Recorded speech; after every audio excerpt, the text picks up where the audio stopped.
Bienvenue au podcast quotidien de Gurukul Prep du 25 septembre. Mise à jour 1, jour important. Journée mondiale des pharmaciens, 25 septembre.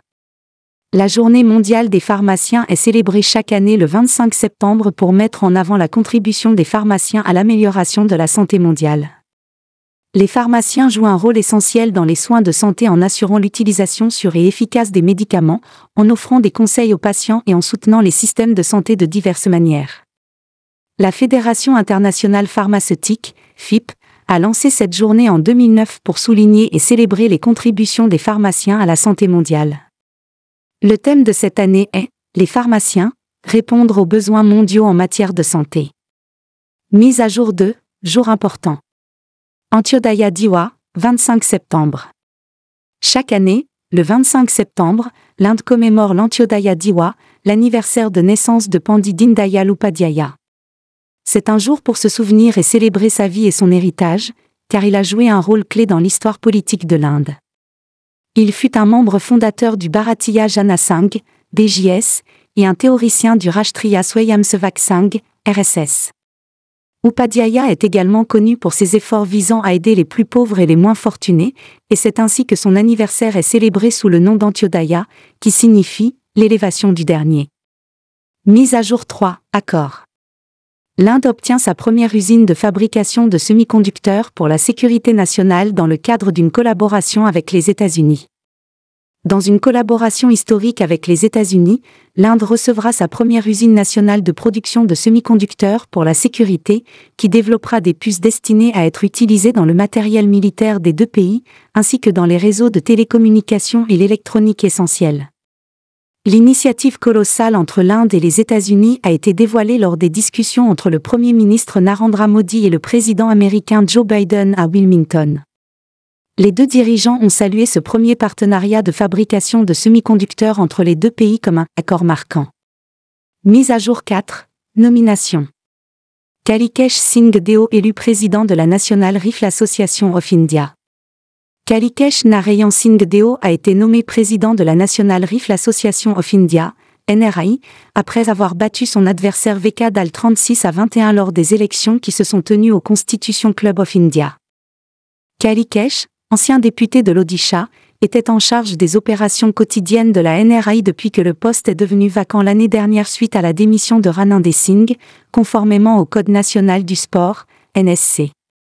L'année dernière, le ministère des Sports avait émis une directive stipulant que les dirigeants des fédérations sportives nationales ne pouvaient pas rester en poste plus de 12 ans, conformément au NSC. Mise à jour 5, nomination. KVS Manian prend ses fonctions en tant que PDG de Federal Bank. La banque privée Federal Bank a nommé KVS Manian comme son nouveau directeur général et PDG. Manian succède à Shyam Srinivasan, qui a dirigé la banque depuis septembre 2010 et a pris sa retraite le 23 septembre. Il est significatif que le communiqué de Federal Bank, qui n'a été attribué à personne, n'ait pas mentionné la retraite de Srinivasan ni ses contributions à la banque au cours des 14 dernières années. Manian, qui a passé plus de 2 décennies à Kotak Mahindra Bank, possède une solide expérience dans le secteur bancaire. Mise à jour 6, récompense. La nageuse de l'Odisha Pratyazare recevra le prix Ekalabya Puraskar. Pratyazare, une étoile montante de la natation, a été sélectionnée pour le prestigieux prix Ekalabya Puraskar en 2024, selon un officiel. Ray a remporté 6 médailles, 4 en or, une en argent et une en bronze lors des Jeux universitaires Khelo India à Guwahati en février de cette année.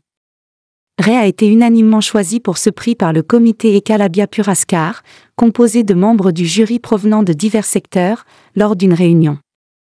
Ray recevra un prix en espèces de 7 lakhs, une augmentation par rapport aux 5 lakhs précédents, ainsi qu'une citation lors d'une cérémonie qui se tiendra à une date ultérieure.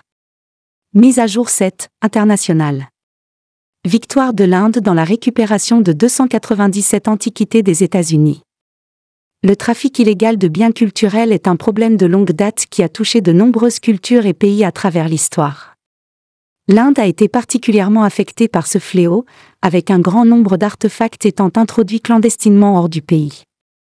Lors de la visite continue du Premier ministre Narendra Modi aux États-Unis, 297 antiquités ont été restituées à l'Inde. Cela porte le nombre total d'antiquités récupérées par l'Inde depuis 2014 à 640. Le nombre total d'antiquités restituées depuis les États-Unis s'élèvera à 578. Mise à jour 8, nationale. La Pata Ladies est la candidature officielle de l'Inde aux Oscars 2025. La Fédération des films de l'Inde a annoncé que La Pata Ladies de Kiran Rao sera la candidature officielle de l'Inde pour les Oscars en 2025. Le film hindi, une parodie légère sur le patriarcat, a été sélectionné parmi une liste de 29 candidats, y compris le succès bollywoodien Animal, le gagnant national malayalam Aatam et le gagnant de Cannes Louis Imagine Light. Le comité de sélection de 13 membres, dirigé par le réalisateur Assamais Janu Barua, a choisi La Pata Ladies, produit par Amir Khan et Rao, pour concourir dans la catégorie du meilleur film international aux Oscars. Mise à jour 9, programme et comité. Le village de Mana sélectionné pour un programme phare de développement tribal. Le village de Mana, situé dans le bloc de Joshimat du district de Chamoli, a été sélectionné pour le programme Pradhan Mantri Janjatia Unagram Abhiyan, un projet du gouvernement central visant à améliorer les conditions socio-économiques des groupes tribaux. Chamoli abrite les tribus Bhotia, dont la majorité vit dans les vallées de Mana et de Niti dans le Haut-Chamoli depuis des millénaires, selon le site officiel de l'administration du district de Chamoli. L'objectif de ce programme est de fournir une meilleure infrastructure, des services de santé, une éducation et des opportunités de subsistance pour les communautés tribales à travers le pays. Mise à jour 10, sommets et conférences. Le président Draupadi Murmu inaugure la 16e assemblée de l'ASOSE. Le président Draupadi Murmu a déclaré que l'audit doit suivre les avancées technologiques pour mener à bien ses tâches de supervision. Le président a ouvert la 16e assemblée de l'Organisation asiatique des institutions supérieures de contrôle, ASOSE, à New Delhi le 25 septembre, affirmant que la responsabilité des audits du secteur public a dépassé l'audit traditionnel pour évaluer l'efficacité des programmes et projets de bien-être public, garantissant qu'ils servent équitablement tous les citoyens. Elle a déclaré que dans un monde de plus en plus axé sur la technologie, de plus en plus de services publics sont délivrés à l'aide de la technologie.